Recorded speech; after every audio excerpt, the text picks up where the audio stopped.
Hello ladies and gentlemen, I am PANCZASU, the mighty Mega Spammer. Today's cast is going to be rather different from the last one, mostly because I did not get slapped by Destiny itself today.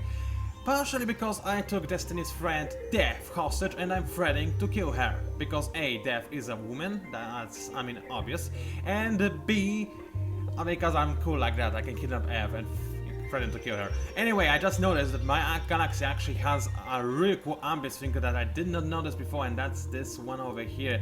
How cool is that?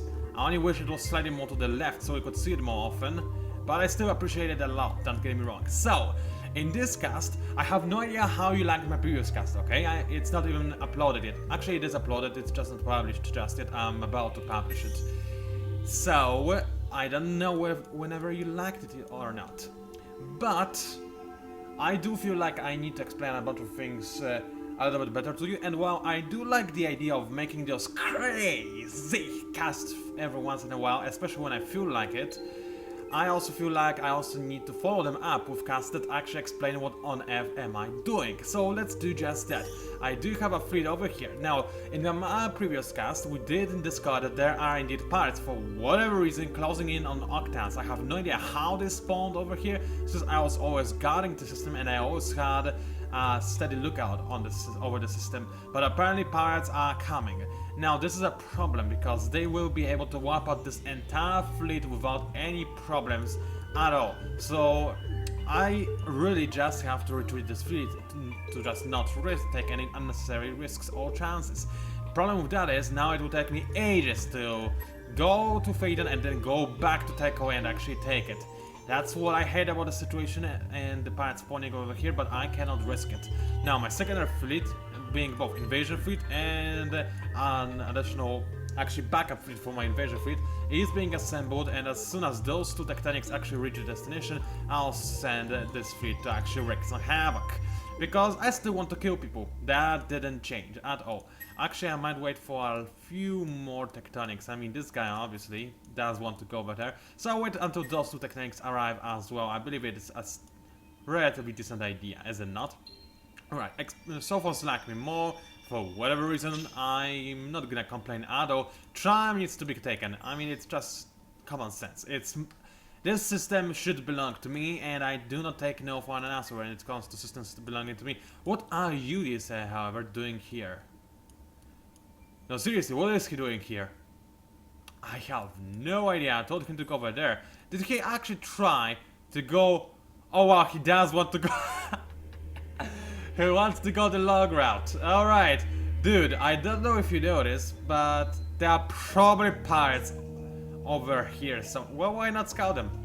Actually, it might not be a stupid idea to actually see if there are pirates nearby. I don't care really about pirates being in this region because I don't want to expand over here anyway, at least not just yet. But, you know, a little bit of extra info or whatnot, I can't really complain. Now, what I did also to my Mind and Matter slider, I changed it to 30%. Why 30%? That's because right now I feel like I need to work on my population. That's something I think I mentioned in my previous cast. However, I also do need to colonize another system, planet on Genes. Reason for that, well, another planet equals more science, more production and more food, which is always a useful thing to have. Now, problem with colonizing planet, it stops population production as well, population growth. So I do not really want to move the slider all the way to 0. Also, I do want to make some kind of scientific improvements because I'm already way behind everybody else.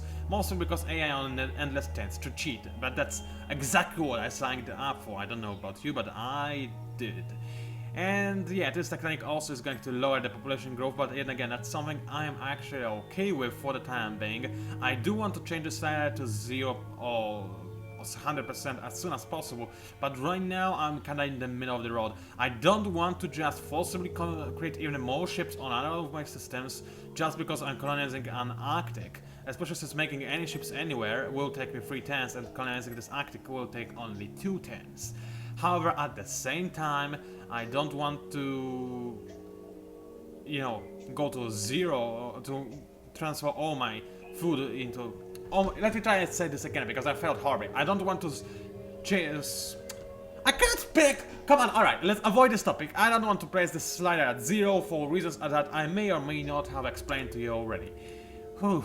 Alright, I did that. I feel so proud of myself. Alright, my military is actually the second weakest in the entire galaxy. Actually, it is the third weakest, isn't it? Because there are 8 players. Oh, that's not bad. But wow, my size. I'm even worse than Hishua. But I do have an amazing amount of knowledge. I mean, 69. That's all you need to know, baby. All you need to know. Also, 30% conversion rate. I don't really know what this means. I assume that's. I don't know what does it mean. I honestly do not. Anyway. Cravers still continue, I'm gonna end my turn, but the Cravers still continue to amass their systems and their population, which worries me greatly, because Cravers, when they get rolling, they don't usually get rolling, alright? Because it's fairly difficult for them to get started sometimes, everybody hates them as well. But if they do get rolling, like the Cravers in this game, they're pretty unstoppable. I mean, you have to tank it out and pray that you are actually capable of doing so, which is more often than not the case. And what are you doing? Oh, he's using the warp gates to actually move faster. I see. And he actually just got Freya for me. What is it? That... Look, I was about to say that this is a great system, and for everybody else it is. For me, not, because those are arets. Well, you know what arets are good for? Dust. You know what I hate? Dust. I swear, this game is actually trolling me heavily. Because every system I find is an amazing system, don't get me wrong. But they are always filled with dust, which is something that my faction utterly hates. Harmony hates dust, they all like being clean and whatnot. Alright, pirate with beans and whatnot, I have a little bit of shield, and do I actually have fighters? Yes, I do, guys, this is something you may have been waiting for, because I will actually showcase to you the fighters for the first time ever in my series of Endless Space videos. Right, I might actually die in this encounter, because I do not have a whole lot of shields. And you may not see those fighters in action because with my long-range kinetics, I will probably one-shot this guy before my fighters make it to the enemy. Because the way it works now, long-range phase, fighters and bombers are moving to the enemy ships, and then in medium and melee phase is when they actually start firing. With the exception being when fighters chase bombers, but this guy doesn't have any bombers, of course. So what I'm going to do is try to make my ship survive if at all possible. Defense is a very powerful and stable card to use in those situations because, I mean, how do you want to counter that? In the early game, the only thing that counters defense is sabotage, and camouflage counters sabotage. There are, of course, tools in late game that actually counter defense quite well, but I still have quite a nice amount of time until that happens, and most of the cards that counter defense will still be and remain sabotage cards. So that's what camouflage is an excellent thing to, you know, go ahead and pick if you care about your ship surviving. And, you know, yesterday, I probably would not. I would just have this ship die, dealing as much damage as possible. But today, I'm a little bit more mess for Lurer? What on earth was that supposed to mean? Ruler. Anyway, there are my fighters. Why don't we follow those little shards of crystals? Because, hey, why not? Let's actually increase the gain sound a little bit. Even though it is supposedly as loud as it was yesterday, it does feel like it's a little bit more quiet, doesn't it? Even I can barely hear the music. What is going on? No, seriously, what's going on? I don't know. Anyway, those are my long-range kinetics, and as you can see, they will actually reach the enemy ship before my fighters. I'm using the fighter camera so that we can, and as you can see, camouflage, bit short second. That's exactly what I was hoping for. And let's turn off the HUD, and oh boy, I'm close again. Those fighters will not do a thing because my kinetics will probably destroy this pirate. Today I cannot see because the fighters are in a bad angle. Yeah, they did. So much for introducing fighters, everyone. Well, you have seen them, so they exist. You can now believe that. But yeah, I guess you were hoping for something else. Don't worry, we will see them in time. But actually, since this guy, it doesn't look like he will see his share of battlework as he should anytime soon, I might as well keep exploring with him. Especially since he's actually capable of taking down pirates relatively reliably. That sounds extraordinarily convoluted, but it also sounds okay, I guess. Alright, so let's send our newly made Tectonic. Let's merge all the offensive ships into one big, beautiful mess of an armada. I do have one Tectonic 4 and one Tectonic 1. Wow, that's an old one. And I'm finding something that's probably going to be a scout who's going to escape. Yes, it is a scout. I'm not even gonna pretend like I'm going to click on manual, because he will escape, he will not see those fighters destroying anything anyway. So what I might do is just make sure that I do not take unnecessary amount of damage from this scout. It's not like he'll do much damage to me, but I do not have any deflectors, so he could potentially scratch the surface of my ship's armor, and I would rather he didn't, so yeah, there we go. Also something that has changed, and I don't now, I think I explained this in my like video number 3 or 2 or something of this playthrough, but I do feel like I also could stress it again just for the sake of stressing it again. The defense rangers work a little bit differently now in Disharmony, because in the past they just work in a way of mitigating the damage, right?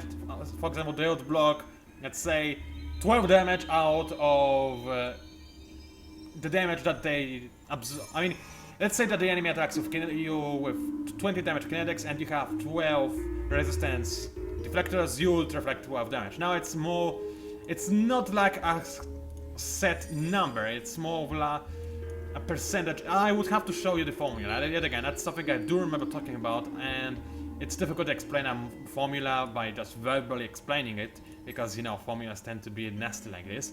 But it's not a set amount that you are going to reflect, not a set amount of damage. You will probably still take damage, it's just more of a percentage based. Even though it's not percentage based.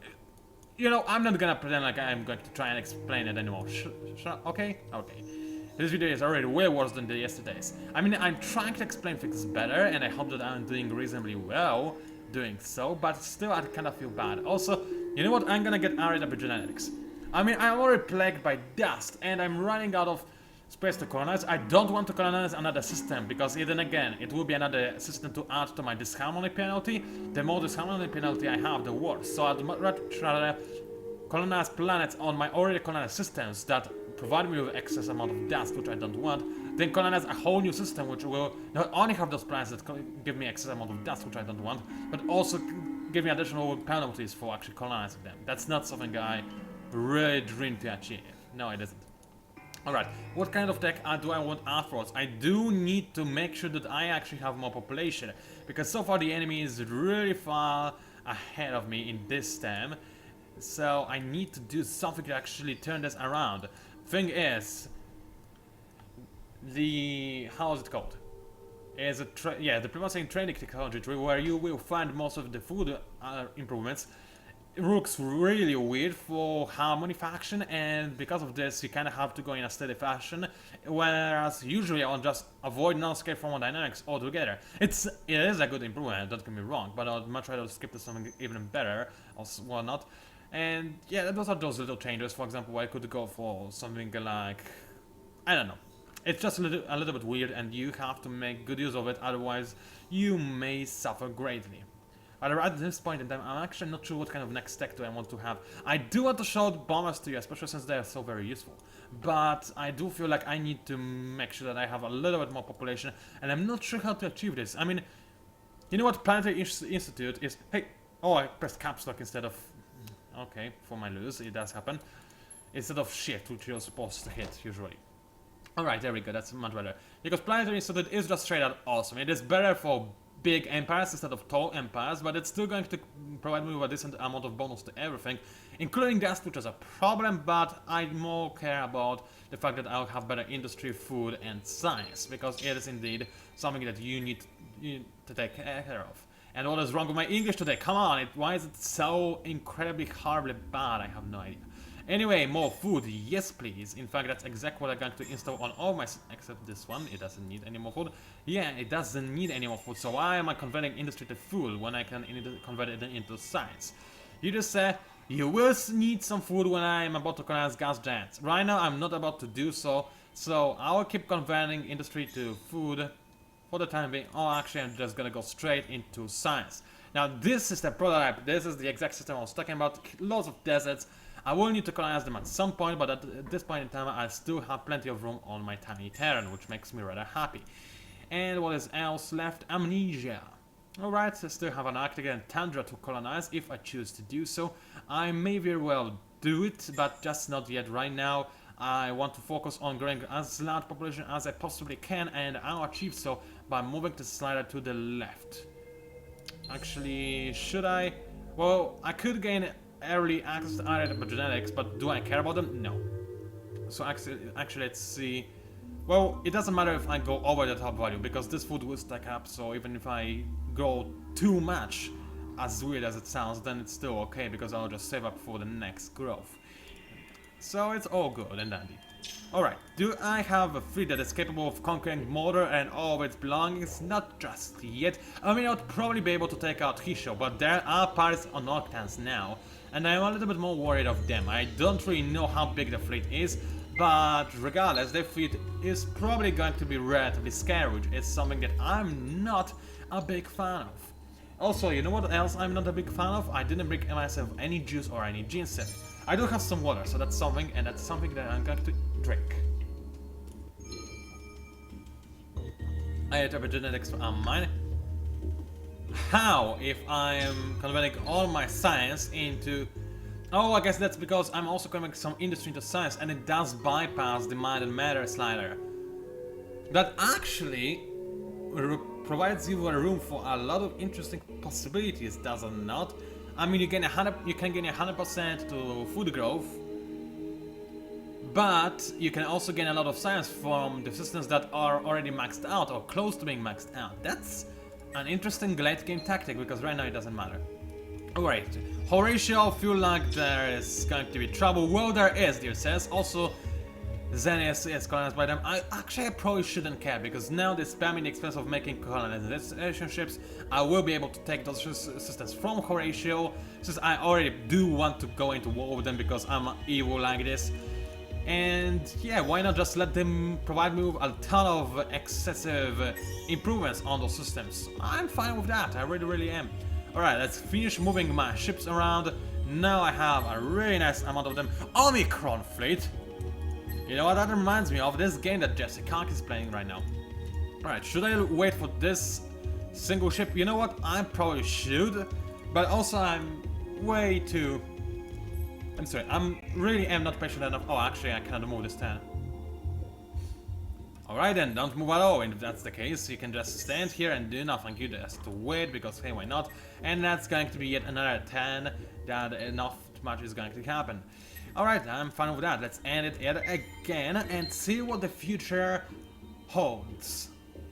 Also, I want to tell you something. You remember how I cried for you to follow my Twitter so that I could warn you about problems with YouTube and whatnot? Because they do happen more often than not.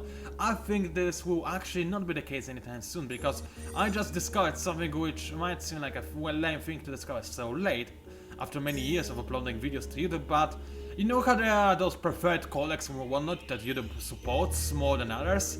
I always knew that YouTube absolutely loves H.264 codec, which I also do like a lot, so I could understand that. And I was always using it, and I was very surprised that videos were often not working with this codec. As it turns out, I didn't notice that YouTube also has a preferred video format. I knew it has one, but I always was absolutely certain it was .avi. As it turns out, it is not. I don't care why, but YouTube's preferred video format is .mp4.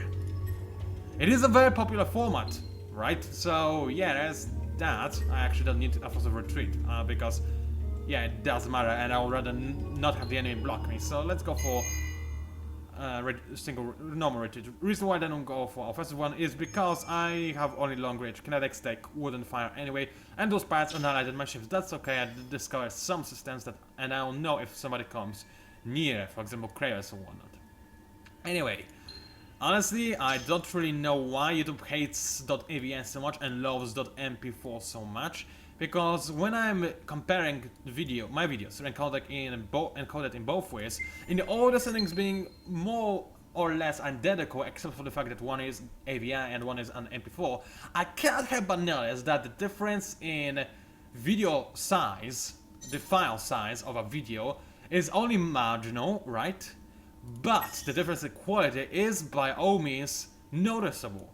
I can see that those AVI videos look better than those MP4 videos, despite the fact that they are almost identical in size.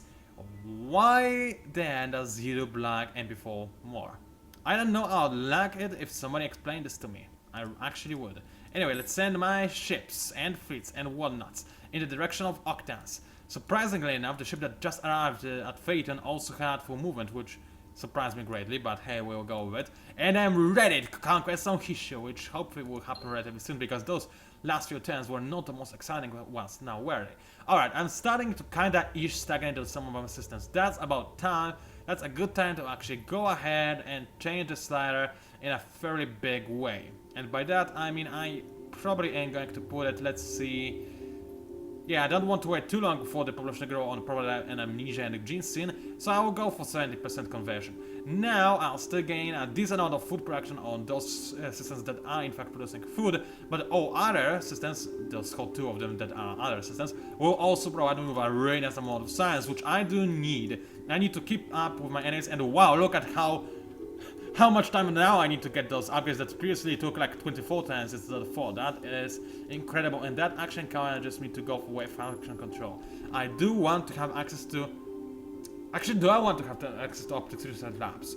Because it only works on those very uninhabitable planets, and out of those planets listed here, I would only have access to lava. Actually, it also works on Arctics. I do have a lot of Arctics, so it could work well. Oh, actually, I still also would need antimatter. I don't have antimatter. Can I gain access to antimatter relatively quickly? No, not until I conquer Zenith. Alright, I will not be going for this round then. No, we will not. Instead, what is other way to boost our food, science, and production input? We could go for less disharmony penalty on Empire. That's a fairly decent idea, but I would love to actually rush personal shielding, and doing so would also require us to go for other upgrades, and one of them are bonus, which I would need in order to conquer and wholly murder Horatio. So I'm gonna go in this round and probably later down the line go for large scale Neuros to finish off with personal shielding. Before that, I might grab a quick upgrade. Actually, in fact, you know what? I will grab a quick update. And this will probably be Xenominerology. I'm pretty sure I do have some luxury resources. Actually, we can see it right now. I have access to Hydromeo and Voidstone. And I don't care about healing on Empire, but I do care about extra food on Empire. So this could be a very significant bonus if I get a bonus to my luxury base feeds bonus. So that could be nice. What else do I want? I don't really care about relationships with other empires, so I don't care about any other technologies from this tree.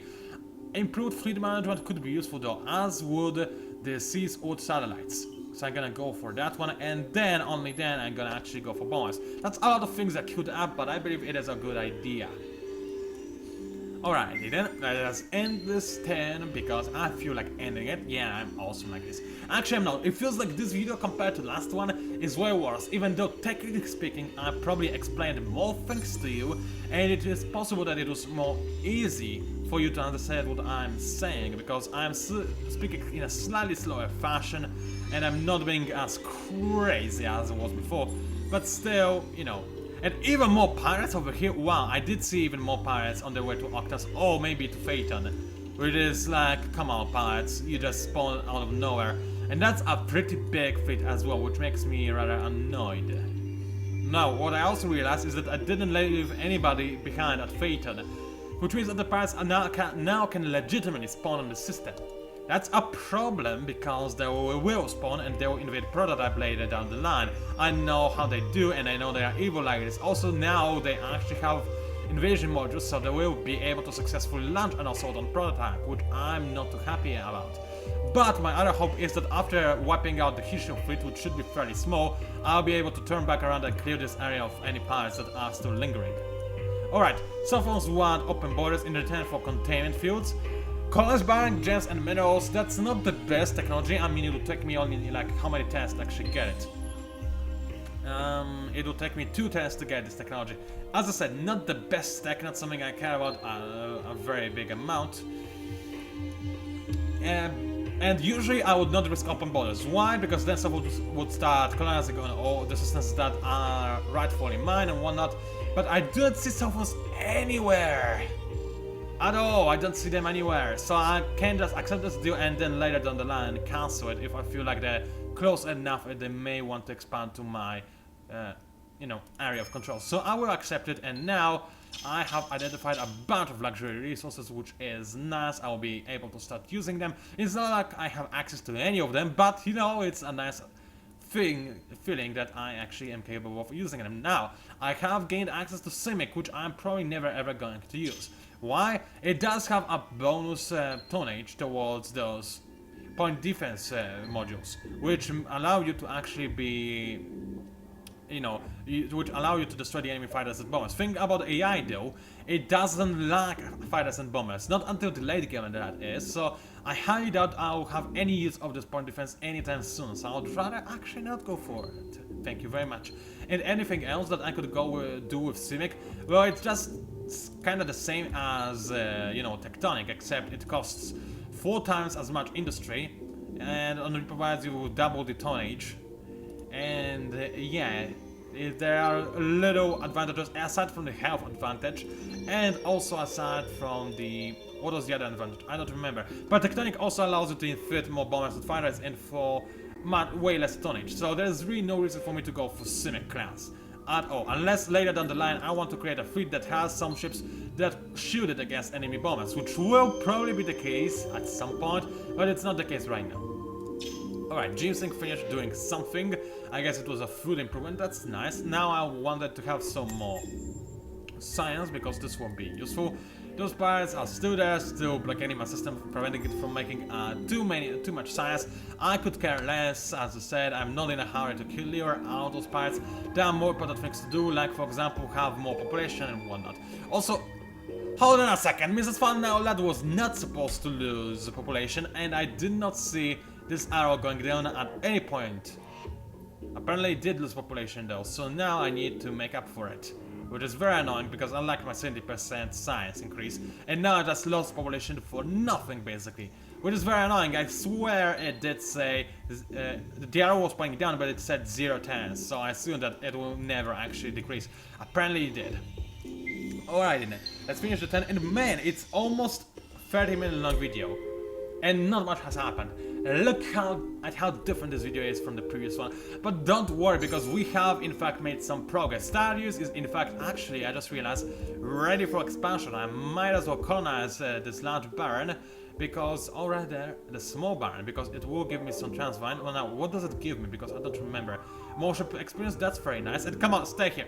It is still making its moves, that's why I cannot get any tooltips. Alright, there we are. Yeah, extra ship HP, XP, that's not too bad. I don't know, rings, that's actually pretty bad. But the platform of these is an amazing wonder, and you pretty much always want to have it. So yeah, there we go. Alright, I don't want to move all my ships. Actually, the pirates moved away from Oculus. Oh great, they're heading into prototype now, aren't they? Yes, they are. Alright, let's capture take out quickly if at all possible. Yeah, the Hisho are there, they're waiting for me. Oh, well, they're probably going to die in this scenario because I hold no regard or no remorse for them at all. Alright, I'm still researching stuff. I can skip it to another 10.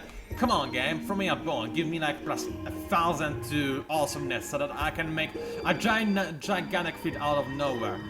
Thing is, I'm kinda used to playing with my custom faction, the Ophio Corporation, which is what I'm playing right now in off-camera, right? And they are really centered about using that, so I can just buy out a giant fleet out of nowhere, and it looks like pirates want to help me with the invasion, which is rather annoying because they'll in fact disrupt my invasion and probably destroy some of my ships, which I don't really like. Horatio no like me more. I don't really know why, but I do. Alright then, and that's fine with me. Now let's actually attack the Horatio and see how I do. They don't have any heroes, which is the one advantage everybody has over the Harmony faction. Oh well, they are using medium-range beams. It has been a while since I've seen the medium-range beams, so I'm kind of curious how they look like.